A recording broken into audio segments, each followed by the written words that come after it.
मराठी महाराष्ट्रामध्ये आपल्या सगळ्यांचं स्वागत आहे. पुण्यामध्ये आहे आणि माझ्यासोबत ज्येष्ठ व्यक्ती आहेत. प्रवीणदादा गायकवाड आहेत. मराठे शूद्र आणि मराठा आरक्षणाचा गेल्या 30 वर्षांपासून लढा लढणार आहेत. खरं तर मराठा सेवा संघ आणि मराठा आरक्षण आणि आत्ता जे आंदोलन सुरू आहे महाराष्ट्रात त्याबद्दल सविस्तर चर्चा करणार आहोत. आणि कॉन्ट्रोवर्शियल नसणार आहे हे सगळं.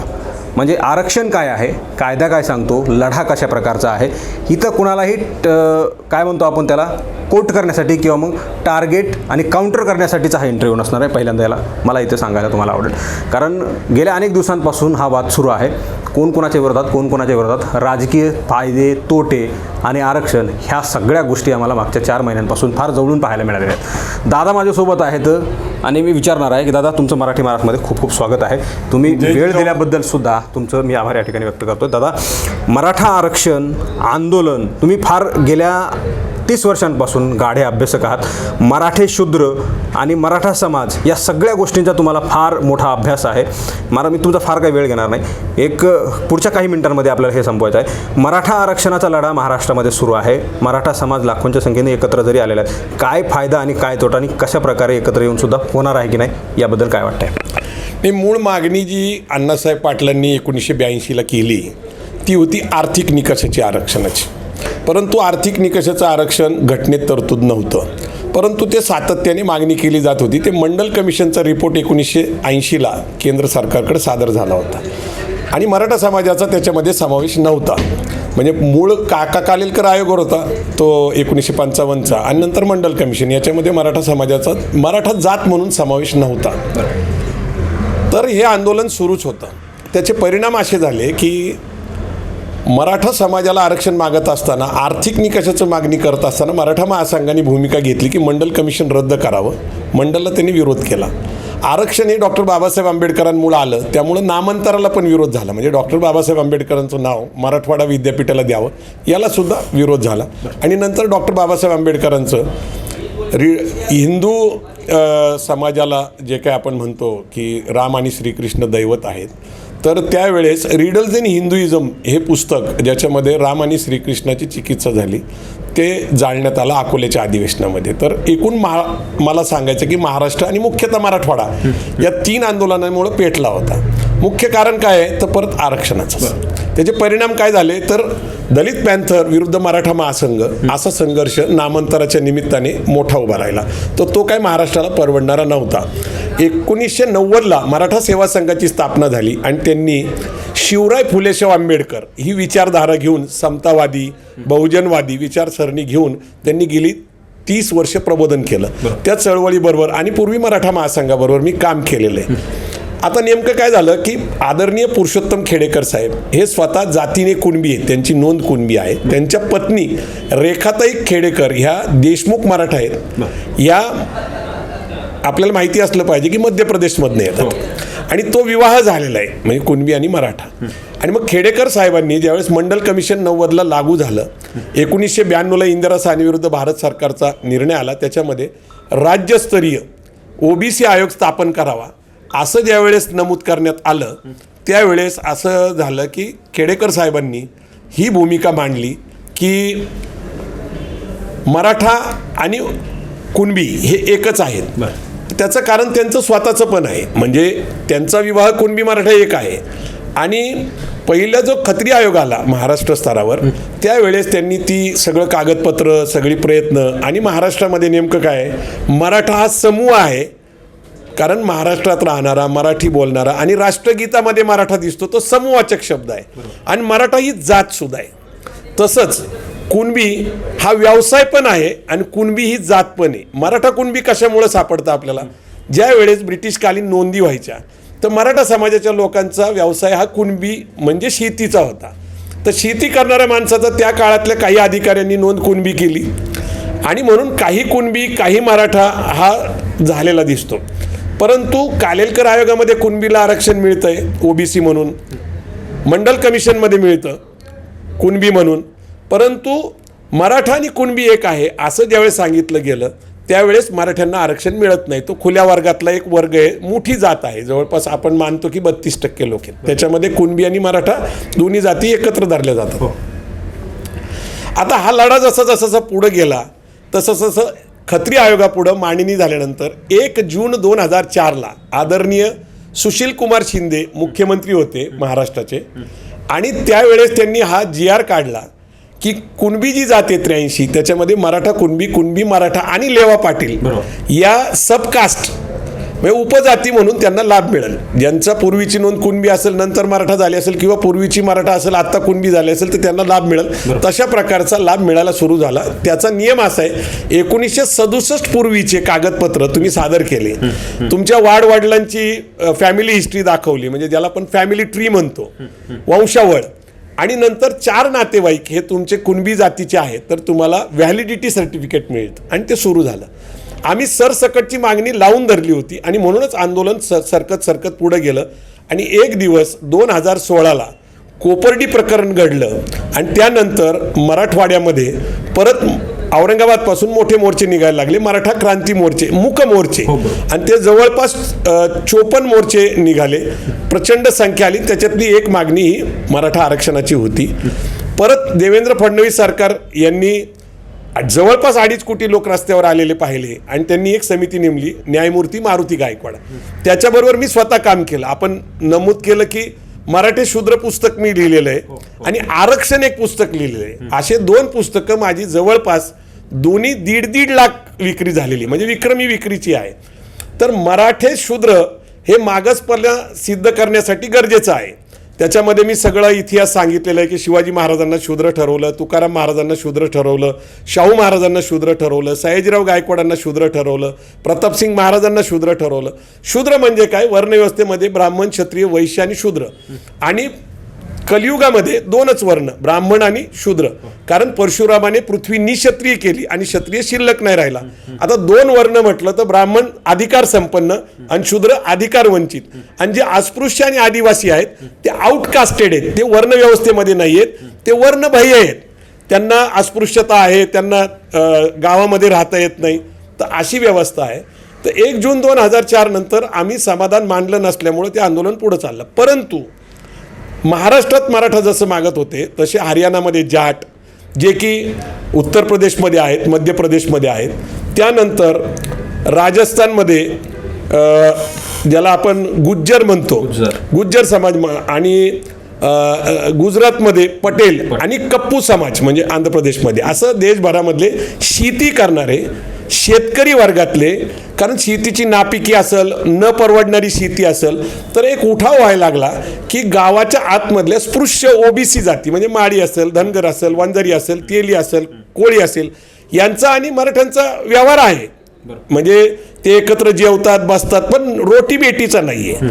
आणि मराठा कुणबीचा मात्र रोटी बेटीचा आहे आणि कुणबी मात्र OBC मध्ये. तर त्यातनं ती मागणी पुढे आली. परंतु ज्यावेळेस पटेल, जाट, गुज्जर, कप्पू आणि हे सगळे जण क्षत्रिय आणि शेतकरी वर्गातले लोक मागणी करतात, त्यावेळेस केंद्र सरकारने 2019ला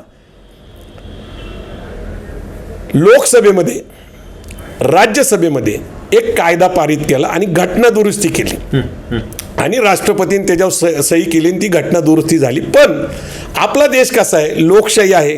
लोकशाहीमध्ये लोक लोकप्रिय निर्णयाची मागणी करतात, हक्क मागतात, अधिकार मागतात, कारण मायबाप सरकार आहे आणि मागणी केली जाते. परंतु मागणी सरकारने जरी मान्य केली, कायदा केला, घटनेत दुरुस्ती केली, तरीही आपल्याला हायकोर्ट, सुप्रीम कोर्टामध्ये ते टिकवावं लागतं, युक्तिवाद करायला लागतात. जसं नारायण राणे समिती यांनी ESBC हे आरक्षण दिलं, परंतु ते टिकलं नाही हायकोर्टामध्ये. मारुती गायकवाड यांनी एक आरक्षण दिलं, ते SEBC ते पण सुप्रीम कोर्टामध्ये टिकलं नाही. अर्थात ते 16% होतं, मराठा समाज 32% मानून, परंतु ते टिकलं नाही. म्हणजे काय? हा देश कायद्याचं राज्य आहे, म्हणजे लोकशाही आहे. आणि आपला कायदा कसा आहे? तर डॉक्टर बाबासाहेब आंबेडकरांनी जी राज्यघटना लिहिली त्याचं पहिलंच वाक्य, we the people of India. We the people of India म्हणजे आम्ही भारताचे लोक, हा आमच्यासाठी कायदा बनवतोय. राज्यघटना बाबासाहेबांनी लिहिली, पण ती आपण सगळ्यांनी स्वीकारलेली आणि ती आपल्यासाठी आहे. By the people, of the people, for the people, अशी लोकशाही, लोकांसाठी, लोकांनी. आणि म्हणून कुणावरही अन्याय होऊ नये म्हणून कायद्याचं राज्य म्हणजे हे आहे. आता सध्या जी मागणी होत आहे सरसकट कुणबीची, त्याची अडचण अशी आहे की पहिला जे खत्री आयोग आहे त्यांनी निरीक्षण नोंदवलं, मराठा कुणबी, कुणबी मराठा जे मूळ कुणबी आहेत त्यांच्यावर अन्याय होऊ नये, पण सरसकट मराठा समाजाचा समावेश केला तर इतर ज्या ओबीसी जाती आहेत ज्या महाराष्ट्रामध्ये जवळपास 380 आहेत त्यांच्यावर अन्याय होईल असं त्यांनी निरीक्षण नोंदवलं. बापट आयोगाने सुद्धा मराठा कुणबी एक मान्य केलं नाही आणि मराठा समाजाचं मागासले पण मान्य केलं नाही, जे हायकोर्टातही टिकलं नाही, सुप्रीम कोर्टात. आता सुप्रीम कोर्टात मारुती गायकवाड आयोगाचं ज्यावेळेस अहवालावर चर्चा झाली, तिथं युक्तिवाद झाले, त्यावेळेस सुप्रीम कोर्टाने काय नमूद केलं, ज्याचा आता क्युरिटी पिटिशनचा विषय चालू आहे. एक पुनर्विचार याचिका होती ती फेटाळली, आता क्युरिटी पिटिशन 24 तारखेला आहे. आता 24 तारखेला नेमका आपल्याला न्याय मिळेल का, तर मला शक्यता फार कमी वाटते, कारण आत्तापर्यंत क्युरिटी पिटिशन आत्तापर्यंत कुणालाही न्याय दिला नाही. क्युरिटी पिटिशन कसं असतं की जे जजेस असतात 5 सुप्रीम कोर्टातले, ते एकत्र बसतात बंदिस्त खोलीमध्ये आणि निर्णयात काय आपल्याला दुरुस्ती करता येतील का, खरंच न्याय देतं का, याच्यावर ते विचार करतात. अशा प्रकारच्या 1-2 मीटिंग झालेले आहेत. ठीक आहे, असं कोर्ट भरतं, वकील युक्तिवाद करतात आणि नवीन काही सबमिशन होतंय, नवीन काही पुरावे सापडले असं होत नसतं. क्युरिटी पिटिशनचा धोका असा असतो की जर ते सुप्रीम कोर्टाच्या जजेसने दुरुस्ती केली आणि न्याय द्यायचा विचार केला तर आधीचे जज असतात त्यांनी चुकीचा निर्णय दिला म्हणजे तो त्यांच्या दृष्टीने बरोबर नसतो आणि तशी दुरुस्ती होण्याची शक्यता फार नाही. त्यामुळे 24ला मराठा कुणबी सरसकट मिळण्याची शक्यता नाही. दुसरी गोष्ट, क्युरिटी पिटिशनमध्ये जी मागणी आहे ती म्हणजे SCBC हे मराठा समाजाला 50%च्या वर जे आरक्षण दिले ते पण मिळण्याची शक्यता नाही, जी SCBCचं आहे, जे न्यायमूर्ती मारुती गायकवाडनी दिलेलं. त्यामुळे आता मला एकच सांगायचं आहे की केंद्र सरकारने जो 19 साली कायदा केला, मी जे विस्ताराने तुम्हाला सांगितलं, तो म्हणजे EWSचा इकॉनॉमिकल वीकर सेक्शन, म्हणजे आर्थिक दुर्बल घटकांसाठी. अण्णासाहेबांची मूळ मागणी ही आर्थिक निकषाच्या आरक्षणाचीच होती. केंद्र सरकारने घटना दुरुस्ती केली आणि सुप्रीम कोर्टाने मान्य केलं 3-2 आणि तो कायदा झाला आणि 22 पासून आपल्याला लाभ मिळायला लागला. म्हणजे EWS मध्ये जर तुम्ही नीट माहिती घेतली तर 10% जाती धर्माचे लोक आहेत, पण खुल्या वर्गामध्ये मुख्यतः ब्राह्मण आणि मराठा. तर मराठा समाजाच्या लोकांनी नोकरीमध्ये 8.5% आणि शिक्षणामध्ये 7.5%चा लाभ घेतलेला दिसतो. आणि जर आपण सरसकट कुणबी झालो तर 10%च्या आरक्षणावर पाणी सोडावं लागेल आणि 19%मध्ये 380 जाती ज्याच्यामध्ये खूप कॉम्पिटिशन आहे ओबीसी मध्ये. मी तुम्हाला सांगतो 92.5 हे मेरिट लिस्ट आहे. मेरिट सुद्धा गेलेलं आहे, ओबीसीचं मेरिट हाय गेलं, SC STचं हाय गेलंय. परंतु आरक्षण मिळून नेमकं मिळणार काय आपल्याला, तर शिक्षण, नोकरी आणि ओबीसीत गेलं तर आरक्षणातनं राजकारणाची संधी मिळणार आहे. पण आपल्याला माहिती असलं पाहिजे सध्या ओबीसीचं आरक्षण राजकारणातलं स्थगित आहे. हे राजकारणातलं आत्ता बोलता येणार नाही. शिक्षणाचा नेमका प्रॉब्लेम सांगतो मी तुम्हाला की 1983ला आपण ज्यावेळेस खाजगीकरण स्वीकारलं, कारण सरकारकडं आर्थिक तरतूद नसल्यामुळं शिक्षणासाठी, म्हणून नवीन कॉलेजेस, डिप्लोमा असेल, इंजिनिअरिंग असेल, मेडिकल असेल, आर्किटेक्ट असेल, लॉ कॉलेज असेल, हे निर्माण करणं त्यांना शक्य होत नव्हतं, कारण इन्फ्रास्ट्रक्चरचा खर्च, जागा लागत होती मोठी, आणि म्हणून खाजगी क्षेत्राकडे ते वळले. म्हणून पुण्यामध्ये तुम्ही जर बघितलं सिम्बॉयसिस कॉलेज असेल, DY पाटील असेल, भारती विद्यापीठ असेल, JSPM असेल किंवा अनेक, म्हणजे आता तुम्हाला मी 200 कॉलेजची नावं सांगू शकतो. हिचं नेमकी अडचण काय झाली आहे की खाजगी क्षेत्रामध्ये ज्यावेळेस शिक्षण, तर त्यांना लाभ झालेलाच आहे, अनेक लाखो मुलं शिकली. पण काय होतंय की सरकारच्या कॉलेजमध्ये दर्जेदार आणि माफक दरात शिक्षण मिळतं, बरोबर, आणि खाजगीमध्ये 5 पट फी आणि डोनेशन द्यावं लागतात. शिवाय मुलांना हॉस्टेलला ठेवायला लागतं, घरापासून लांब, तो खर्च प्रचंड मोठा आहे. माझी सरकारकडे गेले किमान 2-3 वर्ष तर सातत्याने विनंती आहे की खाजगी आणि सरकारी या कॉलेजेसमधलं फीचं स्ट्रक्चर एक करा, इक्वल करा, आणि दर्जेदार आणि माफक दरात द्या. मोफत नाही म्हणत, कारण ते सगळं चालवायसाठी आपल्याला पैसा लागतो. जसं MSCB आपण 100% वीज माफी केली की MSCB अडचणीत आली, म्हणजे पुढं परत वीज मिळणारच नाही अशी स्थिती झाली. तसं होणंही शिक्षणाचं, म्हणून माफक दरामध्ये. आणि मला दुसरी एक माहिती सांगायची की खाजगी शिक्षण संस्थातही फायदे देत का, तर पुणे शहर, मुंबई, औरंगाबाद अशा काही प्रमुख शहराच्या बाहेर ज्या शिक्षण संस्था उभ्या राहिल्यात त्याच्यात इनटेक फक्त 60%, म्हणजे 40% वर्ग मोकळे राहतात, कारण तेवढी फी भरणारी मुलं मिळत नाही आहेत. त्याच्यापेक्षा फीचं स्ट्रक्चर इक्वल केलं, सगळ्यांना समान केलं तर दर्जेदार आणि माफक दरातलं शिक्षण मिळालं. तर पहिली गोष्ट आरक्षणाची जी आहे शिक्षणाच्या लाभाची, ती सगळ्यांनाच मिळेल. ती एका जातीसाठी कशाला पाहिजे. मला एक प्रश्न यामध्ये विचारायचा आहे की मराठवाडा, तुम्ही आता उल्लेख केला की सरसकट मराठा जर ओबीसीमध्ये आले तर अडचण होऊ शकतं, जे EWS मिळालेलं ते सुद्धा संपुष्टात येऊ शकतं.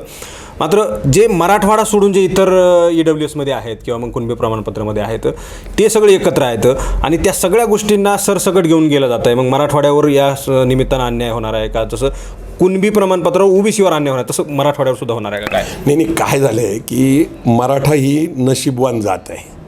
कारण तुम्हाला मी सांगू का की आरक्षणाचा लाभ मिळायला लागल्यापासून 2004ला कुणबी मराठाचा लाभ सुरू झाला. मुळात पूर्वी कुणबी होतंच, म्हणजे विदर्भात 90% लोक कुणबी आहेत, खानदेशामध्ये कुणबी आहेत, कोकणामध्ये कुणबी आहेत आणि पश्चिम महाराष्ट्रामध्ये ज्यांना कुणबी सर्टिफिकेट काढता आलं ते काढत होते. पण 1 जून 2004च्या निर्णयानंतर सरसकट मराठा कुणबीला मिळायला लागलं. मराठा कुणबी मराठा, परंतु मराठाच नुसती जात आहे. काय झालंय की आपण ज्यावेळेस खत्री आयोगाकडे मराठा म्हणून गेलो त्यामुळे निर्णय मराठा म्हणून झाला, म्हणजे मराठा ही जात आयडेंटिफाय झाली. तिला आता दुसरी जातीचा दर्जा देता येणार. डॉक्टर बाबासाहेब आंबेडकर काय म्हणतात की जातीची व्यवस्था कशी आहे, तर ही एक बहुमजली इमारत आहे, एका जिन्यावरनं दुसऱ्या मजल्यावर जाता येणार नाही, म्हणजे आपल्याला जात बदलता येत नाही. त्यामुळे मराठा कुणबी मराठाची समस्या निर्माण झाली. मी जसं मगाशी सांगितलं, मराठा हा समूह आहे तशीच जाते, कुणबी हा व्यवसाय आहे तशीच जाते. तर हे काही आपल्याला स्पष्ट करता येत नाही.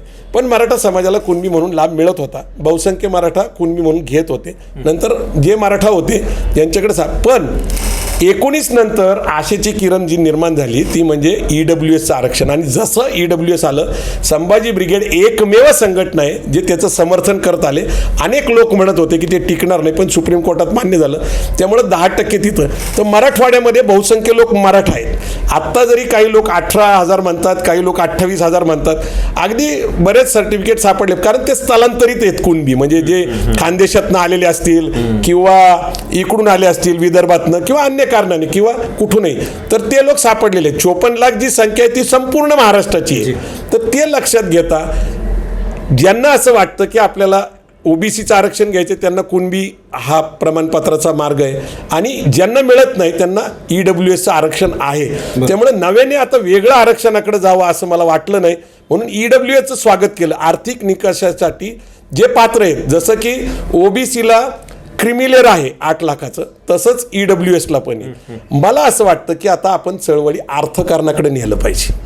माझं व्यक्तिगत मत आहे, माझ्या संघटनेची भूमिका आहे. कारण कसं आहे, सत्य असत्याशी मन केले ग्वाही, सत्य असत्याशी मन केले ग्वाही, मानियले नाही बहुमता, हे तुकाराम महाराज म्हणतात. तुकाराम महाराज म्हणतात, असाध्य ते साध्य करिता सायास, कारण अभ्यास तुका म्हणे. आणि तुकाराम महाराज काय म्हणतात, जोडून या धन उत्तम व्यवहारे, उदास विचारे वेच करी. 300-400 वर्षापूर्वी आपल्याला तत्वज्ञान सांगितलंय. आणि अत्यंत महत्त्वाचं त्यांनी सांगितलं, जे डॉक्टर आ साळुंके सरांनी आमच्या लक्षात आणून दिलं. ते महत्त्वाची गोष्ट काय आहे की एक पिंजरा आहे, पिंजऱ्यामध्ये पाईप असते, नळी, त्याला धरून एक पोपट बसलेला असतो, कारण त्याला त्या पिंजऱ्यातच ठेवलेला असतो वर्षानुवर्ष, आणि तो त्या पाईपला धरून बसलेला असतो, त्या नळीला धरून बसलेला असतो घट्ट, आणि ती तो सोडत का नाही, तर त्याला असं वाटतं की मी पडल. त्याच्याबद्दल तुकाराम महाराजांनी खूप चांगले लिहिले, शुके नलिकेशी गोविले पाय, म्हणजे घट्ट धरून बसलाय पोपट नळीला. शुके नलिकेशी गोविले पाय, विसरून गेले पक्ष दोन्ही. मराठा समाज आपल्याला 2 पंख आहेत, आपण उडू शकतो, आपण भरारी घेऊ शकतो. आपली प्रेरणा छत्रपती शिवाजी महाराज आहे, संभाजी महाराज आहे, ज्यांनी आपल्याला स्वराज्य दिलं होतं.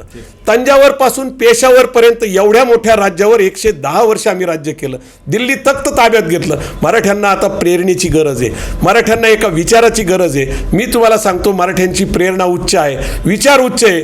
याची जर जागृती झाली तर ऑस्ट्रेलिया तहत कॅनडा अवघा मुलुक आपला, म्हणजे तंजावर पासून पेशावर पर्यंत नाही, तर आता जागतिकीकरण, खाजगीकरण, उदारीकरण आले. 1990ला आरक्षण आलं मंडल कमिशनचं, पण लगेच 91ला अल्पमतातील काँग्रेस सरकारने आपण जागतिकीकरण, खाजगीकरण, उदारीकरण स्वीकारलं. त्याचा परिणाम काय झाला?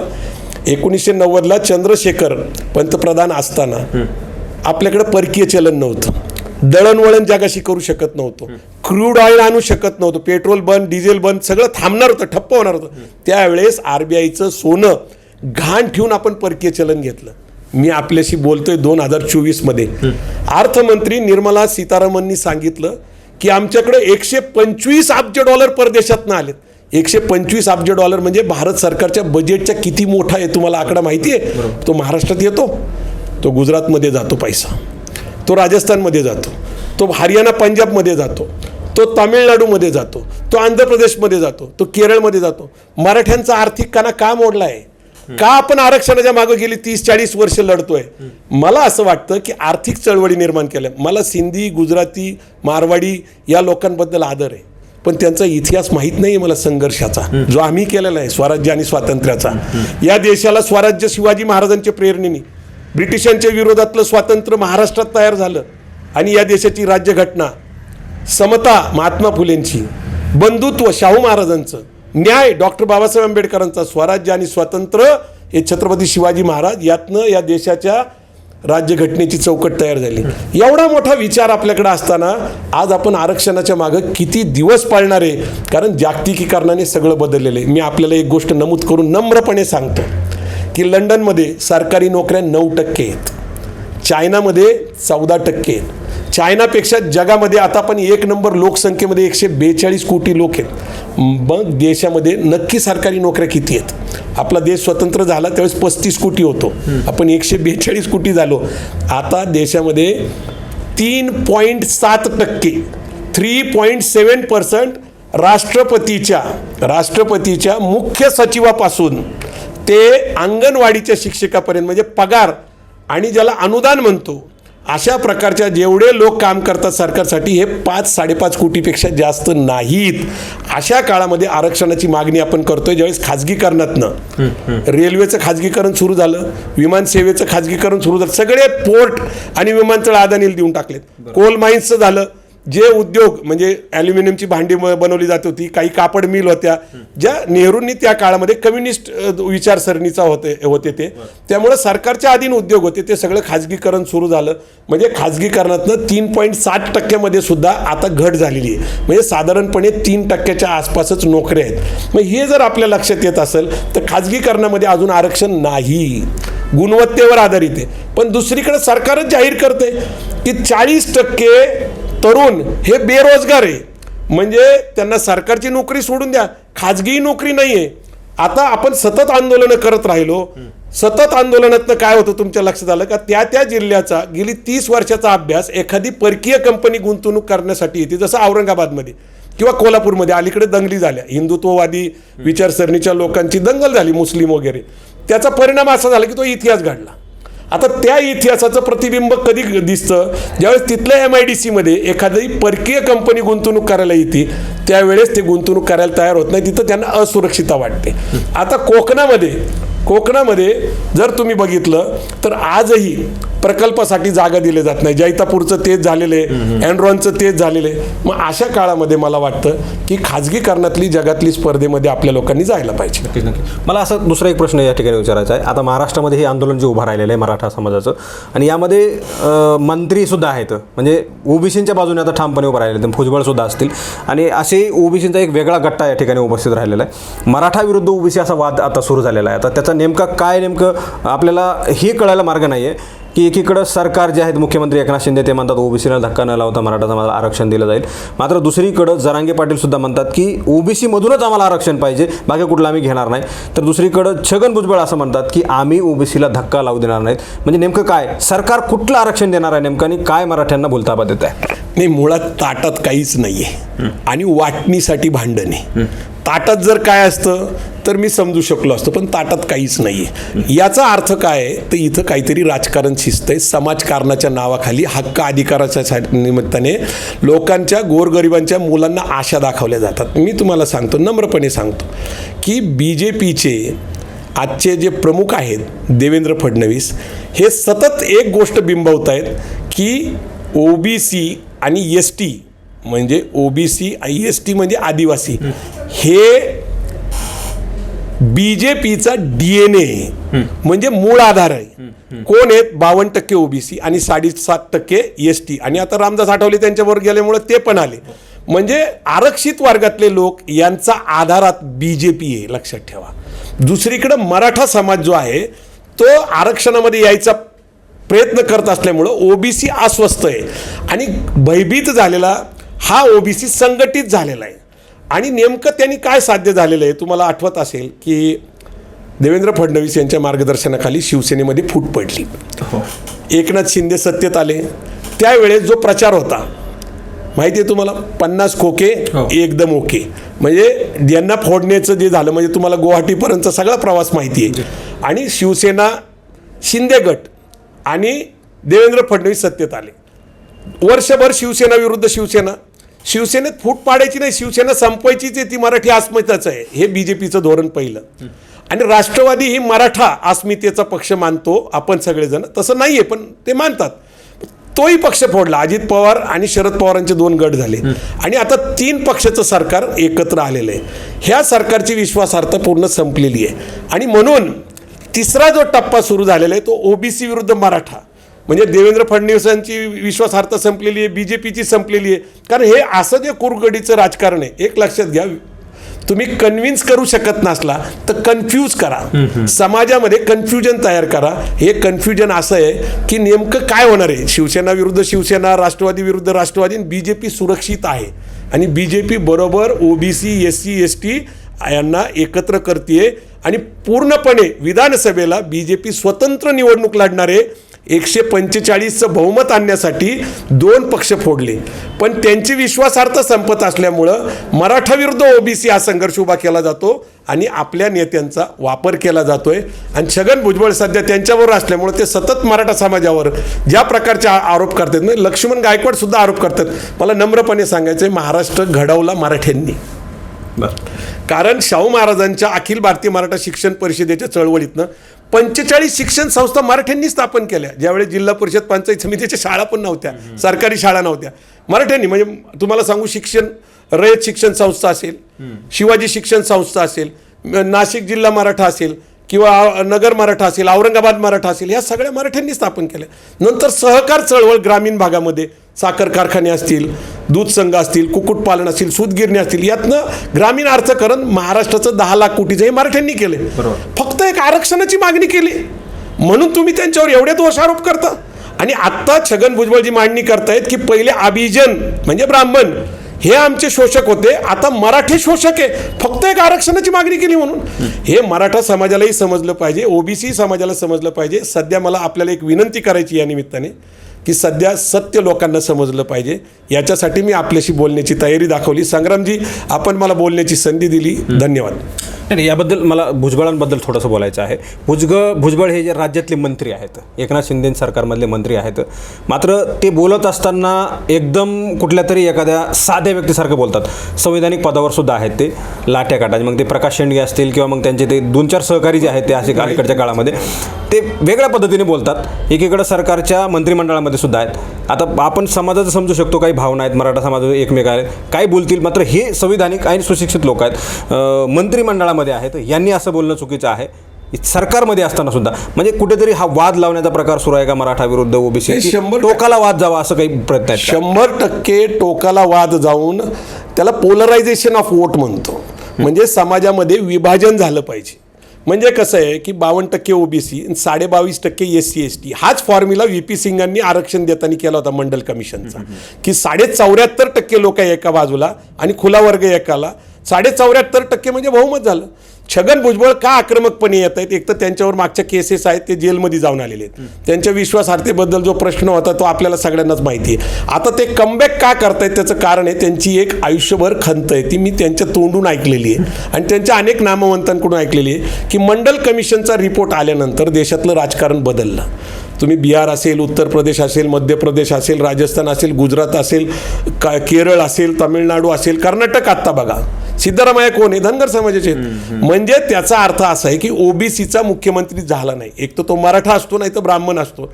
आणि त्यांचं जे स्वप्न आहे ते त्यांना एक तर पूर्ण करायचं आहे किंवा मग BJP सत्तेत आली तर आपल्याला परत संरक्षण मिळेल, अशा प्रकारचं राजकारणातलं गणित आहे.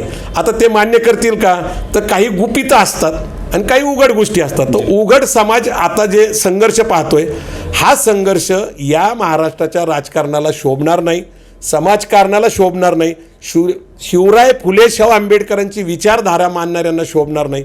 परंतु छगन भुजबळांचं मुख्यमंत्री होण्याचं स्वप्न असेल, देवेंद्र फडणवीसला मी पुन्हा येईलचं स्वप्न पूर्ण करायचं असेल, त्या सगळ्यामध्ये मराठा समाज मात्र शत्रू दाखवला जातो, त्याला आरोपीच्या पिंजऱ्यात उभं केलं जातं आणि जे मिळणार नाही त्याच्या आशा निर्माण केल्या जातात. सरसकट असेल, सोयरे धायरे असेल. सोयरे धायऱ्यांबद्दल मी सांगतो तुम्हाला की खुल्या वर्गातला पुरुष असेल आणि मागासलेल्या वर्गातली स्त्री असेल, तिने जर खुल्या वर्गातल्या पुरुषावर लग्न केलं तर तिचे मागासलेपणाचे, अस्पृश्य असल्याचे जे काही फायदे आहेत तिला कंटिन्यू राहतात. परंतु अस्पृश्य वर्गातला पुरुष असेल आणि खुल्या वर्गातली स्त्री असेल, त्यांचा विवाह झाला तर अस्पृश्य वर्गातल्या पुरुषाचे अधिकार अबाधित राहतात, पण खुल्या वर्गातली लग्न करून गेलेली स्त्री आहे तिला ते मिळत नाही. मी तुम्हाला एक उदाहरण सांगतो की बीडमधनं आपल्या विमलताई मुंदडा हे खुल्या वर्गातले जैन समाजातले आणि या मागासवर्गीय, पण त्यांची आमदारकी टिकली. तुम्हाला माहिती आहे त्या आमदार झाल्या मागासवर्गीय मतदारसंघ, केज मतदारसंघातनं. किंवा आता नवनीत राणा हे कुटुंब उच्चवर्णीय आहे, कारण ते राणा प्रताप सिंगांबरोबर ते नातं सांगतात, राजपूत सांगतात, आणि त्यांची जी सून आहे नवनीत राणा ही मागासवर्गीय आहे. याचा अर्थ काय आहे की तुम्ही जरी विवाह केला, मराठा कुणबी जरी विवाह झाला तर कुणबी म्हणून आरक्षण मिळेल, मराठा म्हणून मिळणार नाही.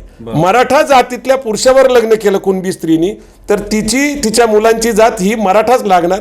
हे सुप्रीम कोर्टाचे निर्णय आहेत. आता तशीच मागणी केली जाते. सगळे सोयरे म्हणजे कुणी असो, तुम्ही आता जर समीकरण सांगितलं, पुरुष जरी मागास नसला तरी त्याला दिलं जावं, जर मागास स्त्रीसोबत लग्न केलं तर, या सगळ्या मागण्या केल्या जातात. नाही, सुप्रीम कोर्टात हे निर्णय आलेले आहेत. आता नवीन चंद्रचूड जे आहेत त्यांनी एक पुस्तक प्रकाशित केले, ते सगळ्यांना आता सार्वजनिक झालेले. तुम्ही AIR बघितले, ऑल इंडिया रजिस्टर जर बघितलं सुप्रीम कोर्टाचं, तर त्याच्यात अनेक निकाल झालेत. आणि अशा प्रकारची मागणी ही का कायदेशीर ठरत नाहीये, तर सुप्रीम कोर्टाचा जे निर्णय जे आहे त्याचा अभ्यास करणं गरजेचं आहे. भावनिक पातळीवर चांगली गोष्ट आहे, लोकप्रिय मागणी आहे तर लोकप्रिय मागणी असल्यामुळे कदाचित सरकार मान्य करेल, पण कुणी ना कुणीतरी सुप्रीम कोर्टात चॅलेंज केलं जाऊ शकतं. 100% कोर्टात चॅलेंज केलं तर थांबणार ते, 100% थांबणार. अहो, जे आपले गुणवंत सदावर्ती आहेत ते आहेतच ना, त्यांच्या पत्नी आहेत जयश्रीताई पाटील, ते जाणारच कोर्टामध्ये, ते वाटच बघतायत. आता कसं आहे माहिती का, मला सगळ्यांबद्दल आदर आणि प्रेम आहे. आपण मला प्रश्न विचारता म्हणजे माझा काही कुणाबद्दल राग आहे असं नाहीये, पण समाजाला सत्य सांगितलं पाहिजे म्हणून मी सांगितलं. सत्य असत्याशी मन केले ग्वाही, मानियेले नाही बहुमता. मी सत्याशी चर्चा केली आणि सत्य सांगायचा प्रयत्न करतोय. नक्कीच. आता जे वादळ इकडे मुंबईकडे येतं, आता निघलंय तिकडून आंतरवल्यासाठी जालन्यामधून निघलंय, आता ते इकडे येत आहे. मात्र सरकार अजूनही सांगतं. एकनाथ शिंदेचे दुपारी इंटरव्ह्यूमध्ये पाहत असताना आपण ऐकलं, ते म्हणत होते की ओबीसीमधून जे आहे ते आरक्षण किंवा मग ओबीसीना धक्का न लावता मराठा समाजाला टिकणार आरक्षण दिलं जाईल आणि त्या आरक्षणामधून जो काही फायदे होतील ते मराठा समाजाला होतील आणि तो निर्णय फेब्रुवारीमध्ये विशेष अधिवेशन बोलून दिलं जाईल. आत्ता आरक्षण दिलं जाणार नाही. मात्र मराठी तिकडून तर निघलेत. मुंबईमध्ये येते कशी परिस्थिती त्यांची असेल रस्त्यामध्ये आणि सरकारचे काय विचार असू शकतात याबद्दल तुम्हाला काही सांगता येईल?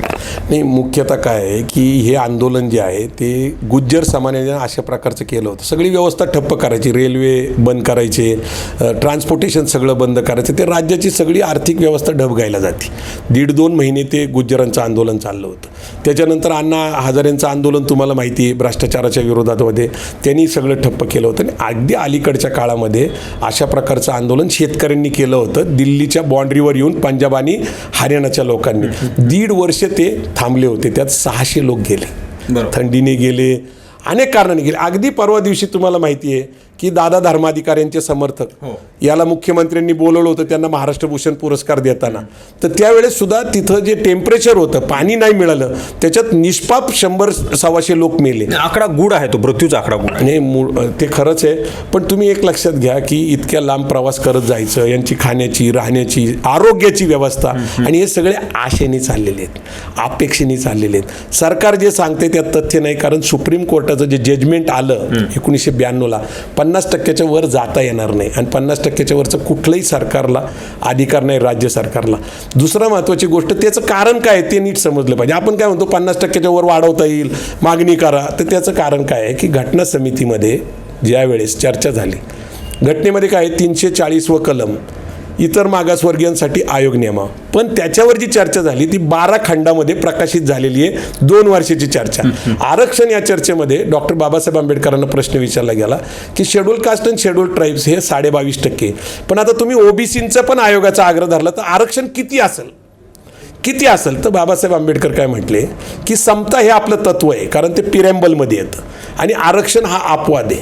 म्हणजे याचा अर्थ असा आहे की समता जर तत्व असेल तर समता मोठी असेल, म्हणजे गुणवत्ता असलेल्या लोकांना जास्त संधी असेल. त्याच्यात इंग्लिशमध्ये ते काय म्हणतात की मायनॉरिटी आणि मेजॉरिटी, म्हणजे मेजॉरिटी हे गुणवत्ताधारी लोकांसाठी असेल, मेरिटसाठी असेल, आणि मायनॉरिटी हे आरक्षण. म्हणून काय आहे, आपल्याकडं आरक्षण हे 49.5%, 49.5%, आणि ओपन क्लास जो आहे तो 50.5%. पण अपवादात्मक स्थितीमध्ये सुप्रीम कोर्टाने काही संधी दिली म्हणून गोवारी समाजाला महाराष्ट्रात 2% वेगळं मिळतं. त्याचं कारण असं आहे की दुर्गम आहेत, ते आदिवासी जाती आहेत. तर 50% वर्षाचं आरक्षण जे एकनाथ शिंदे साहेब सांगतात ते मिळणार नाही, ते टिकणार नाही. कारण यावेळेस नारायण राणे समितीचा आपल्याला अनुभव आहे. निवडणुकीच्या पार्श्वभूमीवर दिलं, निवडणूक झाली, जे व्हायचं ते झालं. मारुती गायकवाडांचं दिलं गेलं 50%च्या वर, तेही टिकलं नाही. तेच घडणार आहे. आणि ओबीसीच्या आतमध्ये एक वेगळी समस्या आहे. रोहिणी आयोग स्थापन केला केंद्र सरकारने, त्याचा आयोग जो आहे त्याचा रिपोर्ट हा केंद्र सरकारकडे दिलेला आहे, आणि त्याचा परिणाम असा झालेला आहे की ज्या 3,743 जाती देशामध्ये होत्या त्या हळूहळू राज्यस्तरीय वाढत गेल्या आणि ते 4,000पेक्षा जास्त झालेले आहेत. आणि त्यातल्या 983 आयडेंटिफाईड जाती अशा आहेत की ते अस्पृश्य आदिवासींसारखेच जीवन जगतात. त्यांना अजून कसलंच प्रतिनिधित्व नाही, शिक्षणात नाही, नोकरीमध्ये नाही, राजकारणात नाही. म्हणजे ओबीसी जाती आहेत त्या, पण लाभधारक नाहीत. अशा ओबीसी वर्गामध्ये परत मराठा समाज गेला आणि नंतर रोहिणी आयोग मान्य केला केंद्र सरकारने, तर ते कप्पे पडतील. म्हणजे 27% कप्पे पडतील, जे अबकटसारखं. बरोबर आहे. महाराष्ट्रामध्ये 19% ओबीसी आहेत. मग VJNT, NT, ब कड आहे. तसंच रोहिणी आयोगाची शिफारस आहे, उच्च ज्या जाती आहेत, म्हणजे माळी असेल, धनगर असेल, वंजारी असेल, वाणी असतील किंवा कुणबी असतील, यांच्यासाठी 3 ते 4% जास्त आरक्षण असणार नाही. आणि ज्यांना मिळालं नाही त्यांना अधिक ठेवतील ते 4-5%. तर 4-5 कप्पे झाले तर जवळपास 380 जाती परत मराठा समाज कुणबी म्हणून जाणार. तर त्याला नक्की किती टक्के राहणार आहे, 3% राहणार आहे का 4% राहणार आहे, माझ्या मनामध्ये संशय आहे. पण रोहिणी आयोग लागू केला पाहिजे. आणि दुसरी गोष्ट, जातीय जनगणना झाल्याशिवाय नक्की ओबीसी किती आहेत, ST किती आहेत, SC किती आहेत हे आपल्याला कळतं, कारण जनगणनेमध्ये SC STची जातवार जनगणना होती. पण ओबीसी किती आहे, खुला वर्ग किती आहे. आता काही लोक म्हणतात की त्यांनी जातीवाद वाढल. जाती हे वास्तव आहे, जात हे कोणाची जात नसते, त्यामुळे त्यांनी जातीवाद वाढत नसतो. जनगणना केल्याने जातीवाद वाढणार नाही. परंतु आरक्षण न्यायी भूमिकात घ्यायचं असेल आणि सगळ्यांना न्याय द्यायचा असेल तर जातीय जनगणना झालीच पाहिजे. एकदा दूध का दूध, पाणी का पाणी झालं पाहिजे. एक शेवटचा प्रश्न आहे की जो मराठा समाजाचा समूह आणि जो मोर्चा तिकडून येतात आता मुंबईमध्ये, आता कदाचित काही अडचणी येऊ शकतात आणि ते मुंबईमध्ये जर आलेच तर सरकार गुडघे टेकणार आहे का? काय नेमकं होऊ शकतं भविष्यामध्ये, याबद्दल तुमचा अंदाज काय आहे? नाही, सरकारचं कसं आहे तुम्हाला सांगू का, की सध्या सरकार गोंधळलेल्या स्थितीमध्ये, समाजातले लोक पण मतदारसुद्धा गोंधळलेले. मी कन्फ्यूज जे म्हणतोय ना ते गोंधळलेले. एकनाथ शिंदे साहेबांबद्दल मला आदर आहे, किंवा देवेंद्र फडणवीस यांच्याबद्दल आहे, अजित पवार यांच्याबद्दल आहे. मी काही सरकारचा विरोधक नाही आहे. वैचारिक माझी त्यांच्याबद्दलची भूमिका आहेच, कारण मी समतावादी विचारसरणीचा, बहुजनवादी विचार. ते सरळ समाजाची दिशाभूल करतायत, खोटं बोलतायत, वेळ मारून नेत आहेत. कारण फेब्रुवारीमध्ये कदाचित लोकसभा जाहीर होईल. उद्या राम मंदिराचा जो विषय आहे तुम्हाला माहिती की उद्या राम मंदिराच्या मूर्तीची प्राणप्रतिष्ठा आहे. देशभर जल्लोष केला जाईल आणि 1 महिन्याच्या आत लोकसभेची निवडणूक लागेल, आचारसंहिता लागेल. निवडणुका एकदा मोदी सरकार केंद्रात आलं की लगेच विधानसभेची निवडणूक लागेल. अशा काळामध्ये आपण अशा प्रकारची न्यायी भूमिका सरकारकडून अपेक्षा करू शकत नाही, कारण ती कायदेशीर प्रक्रियेतनं जाणार आहे. आणि मागचे 2 अनुभव पृथ्वीराज बाबा चव्हाण यांच्या नारायण राणे समितीचा आणि देवेंद्र फडणवीस यांच्या मारुती गायकवाड आयोगाचा, हे 2 अनुभव आपल्याला शहाणे करतात की अशा प्रकारचं आरक्षण जाहीर केलं जातं आणि नंतर निवडणुकीनंतर ते सुप्रीम कोर्टात हायकोर्टात टिकत नाही. त्यामुळे ही सरळ सरकार फसवणूक करतंय, याला समाजाने भुलू नये अशी माझी विनंती आहे. मागच्या 2 दिवसापूर्वी संभाजी राजे यांनी सुद्धा इंटरव्ह्यू देत असताना त्यांनी सांगितलं होतं की 2 वेळा जे आरक्षण दिलं गेलं ते निवडणुकीच्या तोंडावर दिलं होतं. म्हणजे आता सुद्धा तिसऱ्यांदा निवडणूक आहे, तसं होऊ शकतं. तसंच आहे. निवडणुकीमध्ये पोलरायझेशन ऑफ वोट म्हणजे डिव्हिजन, समाजामध्ये फूट पाडायची आणि मग समाजात फूट पडल्यानंतर त्याचे समर्थक तयार होतात पक्षाचे. महाराष्ट्राचं राजकारण कसं आहे? बहुपक्षीय आहे. म्हणजे काँग्रेस, राष्ट्रवादी काँग्रेस, शिवसेना, BJP. राष्ट्रवादी काँग्रेस 2, शिवसेना 2, वंचित आघाडी, मनसे, शेतकरी कामगार पक्ष, समाजवादी पक्ष, असे इतके विभाग झालेले आहेत आणि प्रत्येकाचा स्वतःचा एक मताचा टक्का आहे. त्यामुळं महाराष्ट्राच्या राजकारणामध्ये 1 पार्टी गव्हर्नमेंट येऊ शकत नाही अशी शक्यता जास्त आहे. मग अशा काळामध्ये एकच पक्षाचं सरकार येण्यासाठी BJPने जो डाव टाकलेला आहे तो म्हणजे पहिल्यांदा केंद्रामध्ये मोदी सरकार येईल आणि महाराष्ट्रामध्ये स्वतंत्रपणे BJP निवडणुकीला जाईल, कारण शिवसेना विभागलेली आहे, ती इतके दुखावलेले आहेत की परत एकत्र येण्याची शक्यता कमी आहे. आणि राष्ट्रवादी दुखावलेली आहे, ते पण एकत्र येण्याची शक्यता कमी आहे. तुम्ही लक्षात घ्या, शिवसेना आणि BJP एकत्र लढली तर ते सत्तेत येऊ शकतात असं मानूनच 19ला ते एकत्र लढले होते. आता शिवसेना बाजूला गेली 18% घेऊन, त्यात विभाजन झालं. मग अशा काळामध्ये निवडणुकीच्या राजकारणासाठी मराठा समाजाला आशा दाखवायच्या आणि OBC समाजाला भीती दाखवायची, याच्यातनं आपलं राजकारण साधायचं. समाजाच्या पदरी काहीही पडू शकत नाही.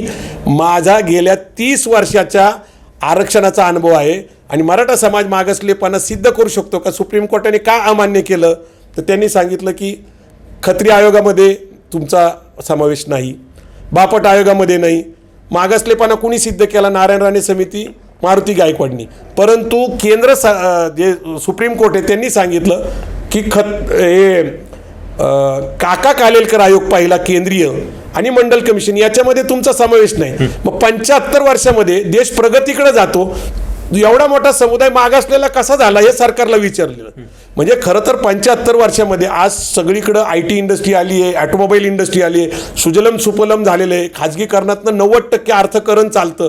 अशा काळामध्ये सुप्रीम कोर्टापुढं प्रश्न असा आहे की एक दुसरी गोष्ट ॲड्युकेटिव्ह रिप्रेझेंटेशनचं आहे, म्हणजे 50%च्या वर खुला वर्ग आहे आणि त्याच्यामध्ये प्रतिनिधी किती आहेत? तर पुरेसं प्रतिनिधित्व राजकारणात आहे, पुरेसं प्रतिनिधित्व नोकरीमध्ये आहे आणि पुरेसं प्रतिनिधित्व शिक्षणात आहे. त्याच्यामध्ये युक्तिवाद आहे की 100% धरावं, 100% न धरता, कारण आरक्षणामध्ये OBC SC ST मध्ये तुमचा समावेश नाही, त्यामुळे खुल्यातलंच 50%चा हिशोब लावला जातो. तर पुरेसं प्रतिनिधित्व शिक्षण, नोकरी आणि आरक्षणामध्ये राजकारणामध्ये आहे. त्यामुळं खुल्या वर्गामध्ये मराठा समाजाला परत नव्याने वेगळं आरक्षण मिळण्याची शक्यता नाही आहे. सरकार सरळ फसवणूक करते, दिशाभूल करते. नक्कीच दादा, खूप खूप धन्यवाद. तुम्ही फार विस्तृतपणे आणि चांगल्या पद्धतीनं या संदर्भामध्ये चर्चा केलेली आहे. अनेक बाबतीमध्ये सांगितलं गेलं आहे, कायदेशीर पद्धतीने सांगितलं गेलं आहे. मागासवर्ग आयोग काय सांगतो किंवा मग मंडल कमिशन काय सांगतं, कालेलकर आयोग काय सांगतो, रोहिणी आयोग जो आहे तो हे काय सांगतं, आणि मराठा समाजाचं आंदोलन काय आहे, किती फायद्यात पडू शकतं, सरकारने कसं राजकारण केलं आहे, OBC विरुद्ध मराठा कशा प्रकारे लावला गेला आहे, आत्ता राजकारण निवडणुकीच्या तोंडावर कशा प्रकारची ही भांडणं लावली जात आहेत, कशा प्रकारे सत्तेत आलं पाहिजे किंवा मग आलं जाईल यासाठीचे प्रयत्न केले जातात. एकीकडे मराठा समाज मनोज जरांगे पाटलांच्या मागे तिकडून मुंबईकडे येत आहे, मात्र त्यांना कशा प्रकारची फसवणूक केली जाते हेही यामध्ये प्रकर्षाने या ठिकाणी प्रवीणदादांनी सांगितलेलं आहे. मराठा समाजाची दिशाभूल होऊ नये यासाठी मी बोलतोय. मी कुठल्याही प्रकारचं टार्गेट किंवा मग कोणालाही काउंटर करण्यासाठी बोलत नाही, कुठल्याही समाजाच्या विरोधामध्ये मी बोलणार नाही. मला मराठा समाजाला जे आहे ती सत्य परिस्थिती सांगणं गरजेचं होतं, त्यासाठी मी बोलतोय असंही त्यांनी सांगितलेलं आहे. सगळ्यात महत्त्वाची गोष्ट म्हणजे मराठा समाजाने जी मागणी केलेली आहे ही टिकणं गरजेचं आहे. ज्या क्युरिटी पिटिशनची चर्चा केली जात आहे की 24मध्ये त्याची जी आहे ते चर्चा होणार आहे, सुनावणी होणार आहे. क्युरिटी पिटिशन नेमकं काय आहे याबद्दल सुद्धा सांगितलं गेलं की क्युरिटी पिटिशनची जी चर्चा आहे 5 जजेसमध्ये झालेली, जी लार्जेस्ट बेंचने केलेली आहे सुप्रीम कोर्टाची, त्यावर नंतर चर्चा केली जाईल की याच्यामध्ये काही सुधारणा करता येते का, त्यावर निर्णय किंवा मग आणखी काही युक्तिवाद कोर्टामध्ये होणार नाही असंही या ठिकाणी सांगितलेलं आहे. त्यामुळे येणाऱ्या काळामध्ये मराठा समाजाला आरक्षण मिळेल की नाही, म्हणजे तिकडून लाखो करोडच्या संख्येने मुंबईमध्ये जरी लोक येत असले तरी त्यांच्या तोंडाला निवडणुकीपुरते पानं पुसली जाऊ शकतात असं सुद्धा या ठिकाणी अंदाज वर्तवला आहे. त्यामुळे येणाऱ्या काळामध्ये काय नेमकी परिस्थिती, आता तिकडून ते लोक लाखोंच्या संख्येने येत आहेत आणि कशा प्रकारची परिस्थिती त्यांची असेल, राहणं खाणं पिणं, थंडीचे दिवस आहेत, रानावनामध्ये कसं कुठं थांबायचं, एक ना अनेक प्रश्न जे आहेत ते त्या आंदोलनकर्त्यासमोर उभा आहेत. मात्र सरकार आपली पोळी भाजून घेत आहे असं या ठिकाणी जे आहे ते प्रवीणदादांनी सांगितलेलं आहे. कॅमेरा पर्सनचा मी संग्राम धनवे, मराठी महाराष्ट्र न्यूज, पुणे. जय जिजाऊ जय शिवराय.